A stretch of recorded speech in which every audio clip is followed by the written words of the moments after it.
Hey everyone! In the first episode, we broke down why your system glitches the second it hits the cold. We discovered that your hypothalamus is running on outdated survival algorithms. But knowing there's a problem doesn't mean you've fixed it. To reconfigure your biology, we need a tool for direct intervention. Most of your body's functions, heart rate, digestion, hormonal balance, are locked away from your conscious mind. You can't just order your heart to beat slower or tell your adrenals to dump a shot of adrenaline. These are closed system processes. However, there is one back door in the security firewall, and that is your breath. Breathing is a unique feature that runs in both automatic and manual modes. It is your console, the interface where we'll input the code to change your blood chemistry in a matter of minutes. Today, we're learning the core preparation protocol for thermoregulation, the charge, the hold, and the compensation. The first stage is hyperventilation. We need to force saturate the system with oxygen and flush out the carbon dioxide. But here is a critical NOXUS requirement. We work exclusively through the nose. Many popular methods suggest mouth breathing because it's easier or faster. Forget that. The mouth is an emergency exit. Mouth breathing is dirty code. Ancient yogis used to say that breathing through your mouth is as unnatural as eating through your nose. When you breathe through your nose, your sinuses release nitric oxide, a gas that instantly dilates your vessels and improves oxygen uptake. The nose humidifies and warms the air. If you start aggressive mouth breathing in the cold, you'll burn out your bronchi before you even start getting warm. So, nasal breathing is our professional tool. Here's the mechanics of the charge. You perform 30 to 40 intense cycles. A deep maximum capacity inhale through the nose, followed by a relaxed passive exhale, also through the nose. Breathe actively, like you're driving a set of blacksmith's bellows. What's happening in the system? You are actively washing out CO₂. Carbon dioxide is the chemical component that allows our vessels to relax. Without it, they constrict, raising the pressure. Furthermore, CO₂ is a major acidifier. When it drops, your blood pH shifts toward the alkaline side. This is your chemical shield. Alkaline blood makes your nerve endings less sensitive to pain and cold. You're creating an internal buffer that allows you to ignore the alarm signals from your thermoreceptors.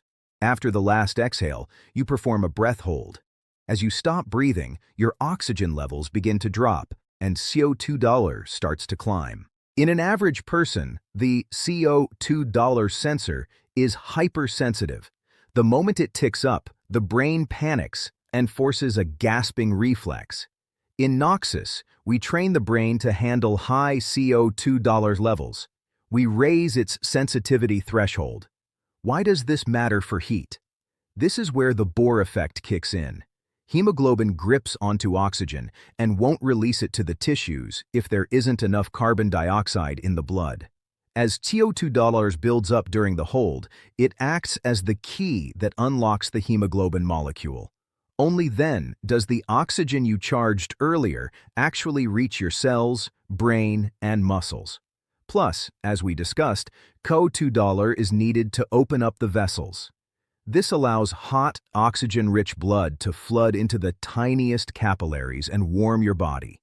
During the hold, you are literally forcing energy into every cell.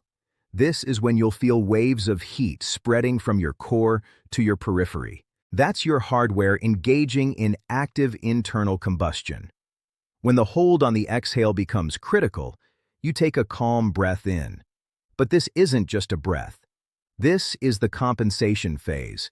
You inhale about 80 to 90% of your lung capacity and hold for 15 to 20 seconds.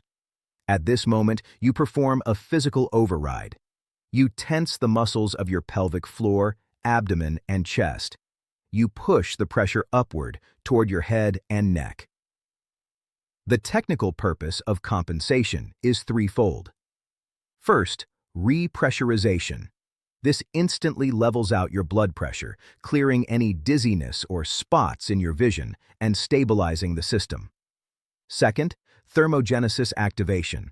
The sudden spike in internal pressure stimulates the adrenals, dumping adrenaline into the bloodstream. In this context, adrenaline isn't a fear hormone. It's a catalyst for fat oxidation. You are literally throwing wood into your internal furnace. And third, the oxygen strike. You're directing enriched blood straight to the brain, completing the refresh cycle. This three-stage cycle, charge, hold, compensation, isn't the end goal. It's the environment setup. Running 3 to 4 rounds of this completely changes the state of your terminal. You'll feel a lightness in the body, clarity of thought, the disappearance of muscle tension, and a massive drop in your reaction to external irritants like noise or cold. Only after you've run this protocol is your body ready for the cold. Without this prep, you're just a civilian walking into the freeze. With it, you're an administrator bringing the system online before a high-stakes task. A quick system safety warning. This protocol is a powerful tool. Do not perform it while driving, in water, or in any situation where a sudden loss of consciousness from hyperventilation or an intense hold could hurt you or others. Safe place only. Full concentration. Listen to your body. Congratulations. You've just learned how to enter the first commands into your body's console. Breathing is no longer a background process for you. It's a tool for biochemical management. But theory without a stress test is worthless. In the next episode, we're taking the system to peak load. We'll use this breathing protocol to navigate the 50-50 protocol. We're going to submerge our limbs in ice water and teach the brain not to surrender the periphery to fear. Are you ready to see what your hardware can do when the software is running without errors? This is NOXUS. Control your breath, or fear will do it for you.